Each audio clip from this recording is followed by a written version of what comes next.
monde, on se retrouve pour le bilan de l'année 2024. Il y a des chiffres qui sont bons, il y a des chiffres qui sont moins bons. Mais on va partir tout de suite. Alors on va commencer avec des chiffres qui font un peu moins mal. On va aller en douceur vers la douleur. On va déjà commencer par le nombre de livres lus. Alors ce que j'ai fait, c'est que je me suis fait une fiche et j'ai repris, j'ai commencé à noter exactement certains points. Il n'y a pas tout que j'avais noté, mais à partir de 2021, j'avais commencé à noter un peu tout. Donc ce qui fait que si j'arrive à faire quelque chose, je vous mets un graphique ici. Si j'y arrive pas, vous aurez rien. Mais si j'y arrive, j'essaie de vous mettre un graphique ici par rapport aux années, l'évolution par rapport aux années. Je ne vous garantis pas que j'arrive à faire ça. En tout cas, donc le livre lu. Donc cette année, j'ai lu 184 livres. Je suis contente de mon résultat. C'est dommage, j'étais pas loin des 200, mais bon. Voilà, il y a des mois, je sais que je n'ai pas trop lu ou j'ai eu vraiment de la peine à lire. Donc je suis quand même contente d'arriver à 184 livres. Dans ces 184 livres, il y a quand même 59 graphiques. Donc ce qui fait en fait 125 romans lus. Donc on n'est pas si haut que ça finalement en termes de chiffres. Mais dépasser déjà les 100 romans lus, je trouve que c'est déjà pas mal et je suis contente quand même d'avoir lu plus de 100 romans. C'est de base je suis une matheuse, donc forcément moi les chiffres c'est quelque chose que j'adore, et savoir que j'ai dépassé un compte rond, le numéro 100, déjà moi ça me comble de bonheur. Faut pas chercher, hein. Je lis beaucoup mais je reste quand même au fond de moi une matheuse. Donc dépasser les 100 c'est super en roman. J'ai lu 122 romans, je suis ravie. Je vois quand même une évolution par rapport à 2021, où 2021 j'avais lu 122 livres, mais je me dis en fait en réfléchissant un petit peu, dans ces 122 livres j'avais pas précisé ce qui était roman et graphique, mais si je réfléchis bien, à l'époque je lisais quand même beaucoup moins de graphiques, tout ce qui est manga, BD, je ne lisais pas beaucoup, donc en fait si on y réfléchit, j'ai lu 122 en 2021 et là j'en ai lu, si on prend que les romans, j'en ai lu 125, donc ça reste plus ou moins cohérent en fait, au niveau des chiffres. Après, si je vois niveau roman lu en 2022, j'étais tombée pile poil à 100. Et 2023, je sais pas pourquoi j'ai pas marqué. Mais en tout cas, voilà, je reste toujours autour des 100 romans lus. Donc, je reste à peu près au même niveau. Depuis 2021, je suis à peu près au même, je stagne à peu près au même nombre de lectures. Donc, ça va être compliqué, je pense, de faire beaucoup plus. Dans ces livres lus, j'en ai lu 61 que j'ai acheté en 2024. Donc, j'ai acheté un certain nombre de livres. On va y venir. J'essaie de repousser parce que, voilà, j'ai acheté beaucoup trop de livres. Bon, c'est pas que des achats aussi. Mais, voilà. Il y a eu beaucoup de rentrées de livres en 2024 et sur cette 2024, j'en ai lu 61. Bon, on va pas lancer le chiffre ou pas? Voilà. Après, ça reste régulier parce que je vois qu'à chaque année, je lis. En 2021, j'avais lu 59 livres. En 2022, j'avais lu 60 livres. Et en 2023, un peu moins. J'avais lu que 41 livres des achats. Mais voilà, ça reste à peu près dans ces eaux-là. Je lis une soixantaine de livres que j'achète dans l'année. Donc, il faudrait logiquement que j'achète une soixantaine de livres dans l'année. Logiquement. Mais ce n'est pas du tout le cas.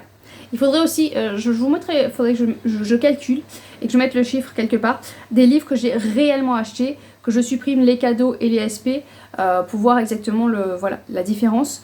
Mais j'en ai acheté et acquis 212 livres cette année. Vous voyez où il y a un problème, j'ai lu 184 livres en tout, en parlant des emprunts, des prêts, des SP. Les SP je les compte du coup dans ceux qui sont rentrés, mais voilà, en tout, même emprunt, tout, j'en ai lu 184, j'en ai acheté 212. Donc forcément la pile à lire ne peut que grossir et les achats augmentent d'année en année parce qu'en 2021 j'étais à 172 achats. Après je suis passée à 183 et 182 achats. Là j'ai dépassé les quotas. Après c'est vrai qu'il y a eu les aliénales où je me suis lâchée complet. Et après les aliénales du coup je me suis dit c'est la fête, je peux acheter tant que je veux. Wouhou, on fait la fête, voilà. Donc octobre, novembre, décembre, ça a dégommé, j'ai rempli ma palle comme pas possible. Donc ça vraiment, faut vraiment que j'arrive à me raisonner. Parce que du coup, au niveau argent aussi, c'est horrible. Alors cette année j'ai eu aussi un héritage qui est rentré. Donc ça a aidé, hein, ça a aidé fortement, mais quand je calcule, quand je fais mes comptes, quand j'arrive à la fin du mois, je me rends compte quand même que des fois je tape dans la réserve, parce que je me fais une réserve et je tape dedans pour l'achat des livres. D'ailleurs, il faudrait peut-être quand même que je consacre carrément une vidéo là-dessus, parce que c'est quand même catastrophique et c'est maladif.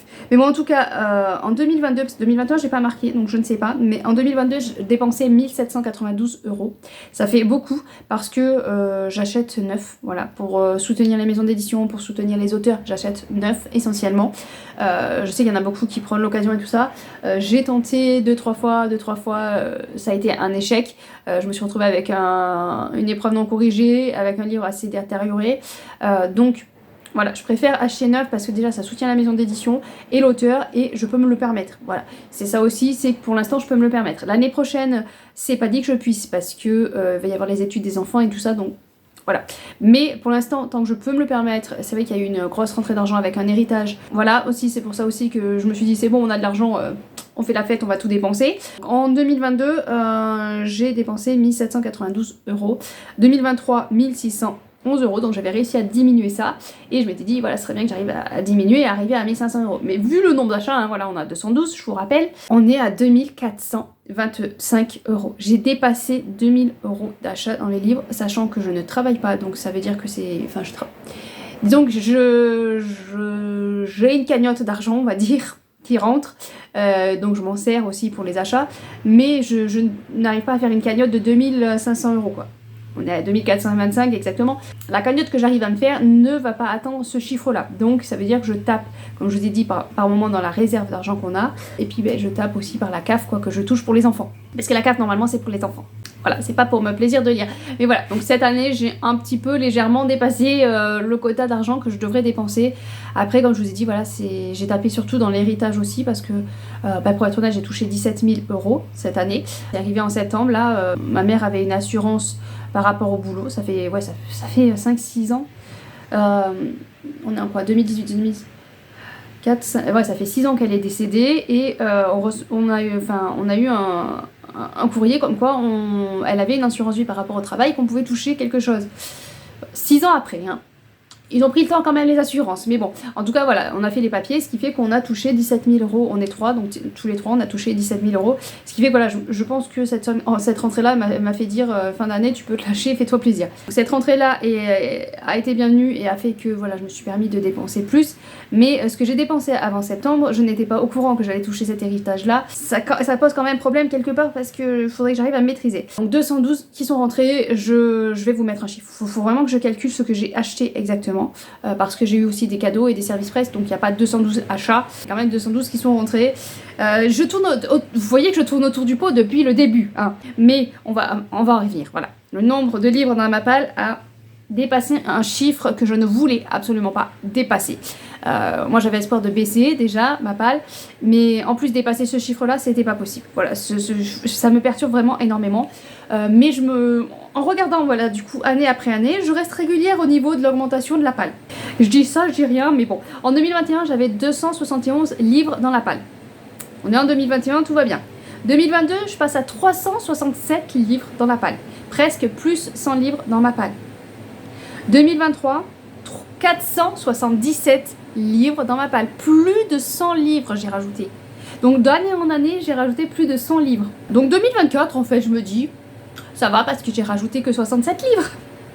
On est à 544 livres dans la palle. Et ça, j'avoue que ça fait mal. Voilà, ça fait mal parce que c'est vrai qu'en 2021, j'avais l'espoir de descendre ma palle petit à petit pour arriver à une centaine de livres dans ma palle. Là, à l'heure d'aujourd'hui, 4 ans après, voilà, le mois du passé doit s'arracher les cheveux et doit être en pleurs. J'ai dépassé les 500 livres. 544 livres dans ma palle. En fait, je sais, il y en a qui ont beaucoup de livres dans la palle, des fois qu'ils en ont plus de 1000, voilà, ils sont contents, ils sont heureux. Moi, j'avoue que ça, je suis mateuse, comme je vous ai dit, donc dépasser le 500, ça me fout un peu les boules et ça me fait graisser des dents. Donc vraiment là, l'objectif, va vraiment falloir que je rebaisse en dessous des 500 parce que là, c'est vraiment quelque chose qui me perturbe.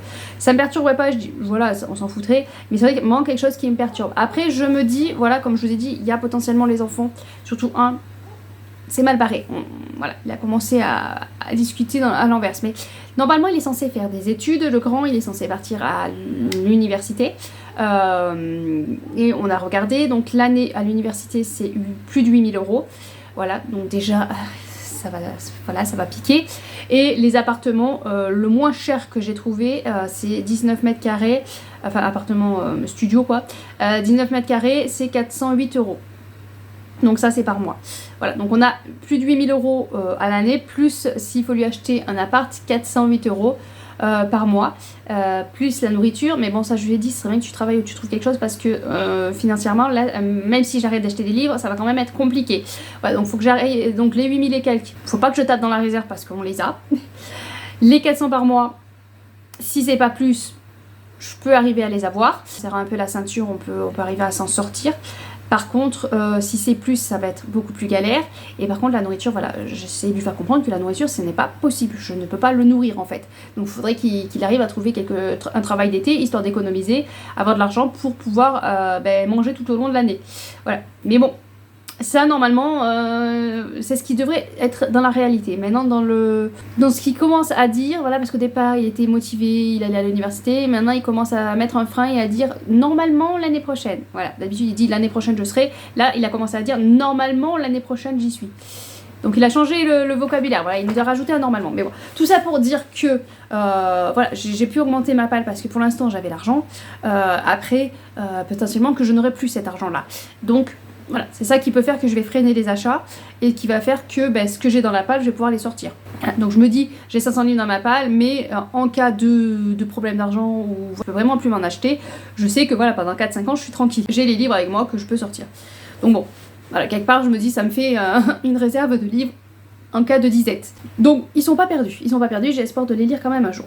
Bon allez, on va repartir du côté positif de la chose. Donc du coup, voilà, j'ai lu 184 livres et pour un total de 49 460 pages lues. Alors quand je calcule à l'année, en fait, je suis en train de me dire 49 460 pages, ça fait pas beaucoup par rapport au livre. Donc c'est que j'ai dû lire quand même des pas gros livres. Et c'est vrai que j'ai lu quand même pas mal de mangas cette année, j'ai lu beaucoup de BD aussi, parce que voilà, j'arrive à voilà, 59 livres graphiques BD surtout, cette année, ouais, c'est vrai que j'ai lu pas mal de BD, donc forcément ça diminue aussi le nombre de pages par rapport au nombre de livres. Donc voilà, donc je suis à 49 000, j'avais pas calculé en 2023. Alors, je sais pas pourquoi, parce que 2023 ça m'étonne que j'ai pas calculé. J'aurais dû regarder la vidéo que j'ai fait l'année dernière parce que là ça m'étonne. Par contre en 2022 j'avais lu plus de pages avec moins de livres. Donc j'avais lu qu'une centaine de livres et j'avais lu 57 000 pages. Donc c'est pour ça que je vous dis, là voilà, c'est parce que cette année je pense que j'ai lu beaucoup plus de graphiques. Donc ça fait moins de pages. Alors qu'avant je lisais plus de romans et du coup les pages voilà, sont plus hautes. Sinon, nombre de coups de cœur. Alors cette année où je choisis très très mal mes lectures, où je deviens plus difficile, je ne sais pas. Mais en 2021, 2022, 2023, j'avais 24, 23 et 21 coups de cœur. Donc plus d'une vingtaine de coups de cœur. Cette année, j'ai eu que 12 coups de cœur. En sachant que j'ai fait plus de lectures. Enfin, à part 2023 où j'avais lu plus. Mais sinon, par rapport à 2021, 2022, j'ai fait plus de lectures. Et j'ai 2 fois moins de coups de cœur. Donc, est-ce que je deviens plus difficile ou est-ce que j'ai vraiment choisi très très mal mes lectures cette année? Je ne sais pas. C'est vrai que j'ai eu une période où je peinais à la lecture parce que j'avais de bonnes lectures, mais c'est en plus quoi. Ça en plus. J'ai passé un moment, 1 ou 2 mois où je lisais, mais voilà, j'ai eu aucun coup de cœur, aucun c'est génial. Donc c'est vrai que cette année là. Voilà. Par contre, les coups de cœur que j'ai eu, c'est des pépites. Surtout le premier coup de cœur. Je vous ferai une vidéo spéciale coup de cœur. Voilà, je ferai un top 10, top 12. Je crois qu'il y en a 12. Mais voilà, je vous ferai ce top. Et voilà, celui qui sera en première place, c'est vraiment le coup de cœur qu'il faut lire. Pareil qu'en 2023. En 2023, c'était Novi. Je crois que c'est en 2023 que j'ai lu Novi sans elle de Jean-Luc Conessa, où ça a été un coup de cœur, mais alors qui m'avait touché au plus haut point, qui m'avait poignardé en plein cœur. Là, c'est pareil. Là, le 1 et même le 2, les deux, voilà, le top 2 de ces coups de cœur, c'est vraiment 2 lectures qui m'ont bouleversée, qui m'ont touchée.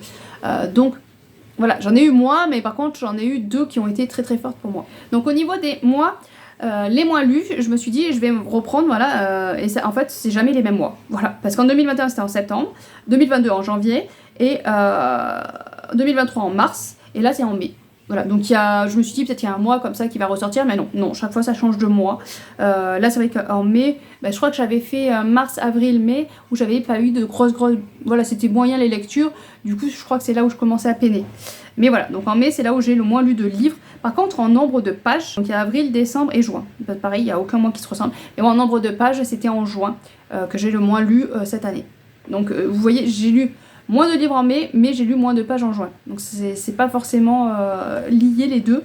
Par contre, le mois où j'ai le plus lu, pareil, là j'essaye de regarder, mais il y a juin, novembre, janvier. Et là cette année c'était en mars. Voilà, en mars. Et en niveau de pages, j'ai décembre, avril et août. Août, j'ai lu le moins de pages. Il me semble que j'avais lu par contre beaucoup de livres, mais j'ai lu le moins de pages. Mais bon voilà, j'essaye de voir s'il y a un moment donné, il y a des mois qui se rejoignent d'année en année, mais non. Ça change toutes les années, donc il n'y a pas un mois où il y a plus de creux qu'un autre. C'est changeant chez moi. Donc bon, voilà. Donc ce bilan-là me fait pas ouvrir les yeux sur certains mois où il faudrait que je réfléchisse pourquoi je lis moins. Ça varie trop. Au niveau des achats, alors le mois le moins acheté, là par contre, ça se rejoint un peu plus. Parce qu'en 2022, c'était en mai-juillet. En 2023, c'était en juin. Et là, en 2024, c'est en juin et janvier.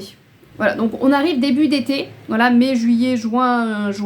On arrive en début d'été, c'est là où j'achète le moins parce que c'est là où commence à y avoir un peu moins de sorties aussi de livres. Et janvier, c'est sûrement parce que j'avais les résolutions d'acheter moins. Je m'étais tenue le premier mois, bon après je me suis lâchée. Et au niveau le plus acheté par contre, c'est décembre et novembre. Cette année c'est en novembre.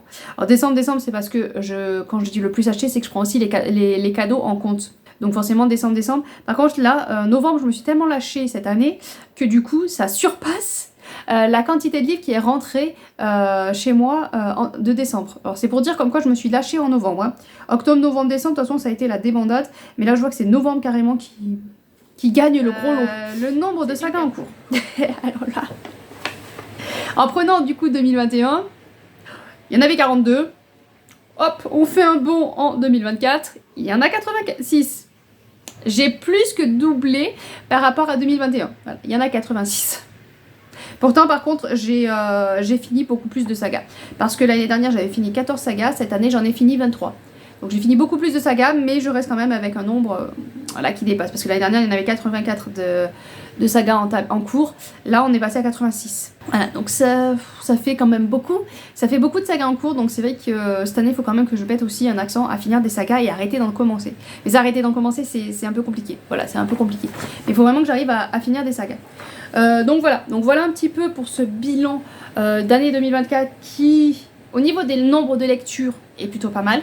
Au niveau de la qualité des lectures, reste un peu mitigé parce que je vois que cette année c'était quand même 2 fois moins de coups de cœur. Voilà, c'est à se poser des questions. On va se poser des questions sur moi-même, est-ce que je l'ai choisi mal? Et pourtant, toutes les lectures, quand je regarde ma pile à lire, c'est que des lectures que j'ai envie de lire. Donc voilà, c'est pas forcément que je l'ai choisi mal. Est-ce que je lis pas forcément au bon moment? Ça c'est possible parce que par exemple au début là j'ai ralenti vraiment beaucoup les services presse, mais au début d'année j'avais quand même pas mal de services presse, donc je me forçais à lire tel service presse à ce moment là, alors que c'était pas forcément le moment où j'aurais dû le lire. Voilà, je me forçais à le lire à ce moment là, alors que si j'avais attendu 2-3 mois autant ça aurait beaucoup mieux passé. Donc voilà, il y a aussi le moment de lecture. Je suis désolée, du coup il y a la machine qui s'excite. Désolée pour la machine. Donc il y a le moment où je lis la lecture aussi qui aide pas au coup de cœur. Mais il y a aussi le fait, peut-être aussi que peut-être que je suis devenue aussi plus difficile au coup de cœur, je sais pas. On verra comment va se passer 2025. Si pareil j'ai moins de coups de cœur, c'est que peut-être que je suis devenue plus difficile aussi. Ouais, ça c'est possible avec le temps. Bon allez, voilà, donc voilà pour ce bilan. Donc ouais, comme je vous ai dit, 184 livres de lus, ça me fait plaisir. Par contre, rajouter 67 livres et avoir dépassé la barre des 500 dans la pile à lire, ça me fait beaucoup moins plaisir. Je suis vraiment très déçue de moi-même. Voilà, vraiment, je suis très déçue de moi-même d'avoir fait cette rentrée. Après, voilà, c'est vrai que les aliénales, j'en ai vraiment profité parce que je vais pas y aller tous les ans. Même si franchement, c'était tellement un beau salon que j'ai réussi à y aller et tout. Enfin, vraiment, ça c'est une fierté que j'ai d'avoir réussi à y aller aux aliénales. En plus, c'était pas du tout prévu, mais j'avais quand même, heureusement que j'avais fait des économies. En cas où, de quoi, je ne sais pas, mais en cas où. Donc, heureusement. Mais ouais, forcément, je me suis lâchée parce que je savais que je n'allais pas faire des salons tous les dimanches du mois. Mais je suis ravie, voilà, vraiment cette année, s'il y a quelque chose qu'on peut dire qui a marqué l'année 2024, c'est quand même le salon des aliénales. C'est quand même le salon des Aliénales qui m'aura ravie. J'ai passé un très très bon moment. J'ai rencontré de tas d'auteurs chouettes. Ils sont tous sympathiques. Il n'y a aucun auteur qui a été pas sympathique d'ailleurs. Ils sont tous sympathiques. Après, bon ben voilà, j'ai pas réussi non plus trop à échanger. J'ai juste dit bonjour, mon nom pour pouvoir faire la signature. Mais j'ai réussi quand même à aller les voir. Oui, certains m'ont intimidé plus que d'autres. Mais je suis quand même fière de moi d'avoir réussi à faire ce pas. Parce qu'il y avait énormément de monde.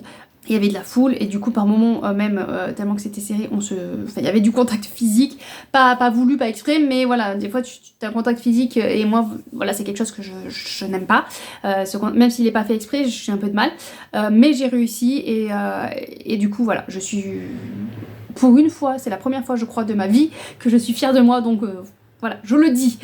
Allez, sur ce, je vous laisse. J'espère que votre année 2024 était remplie de lectures et de bonnes lectures. Je vous souhaite bien sûr de bonnes lectures et que 2025 soit meilleur.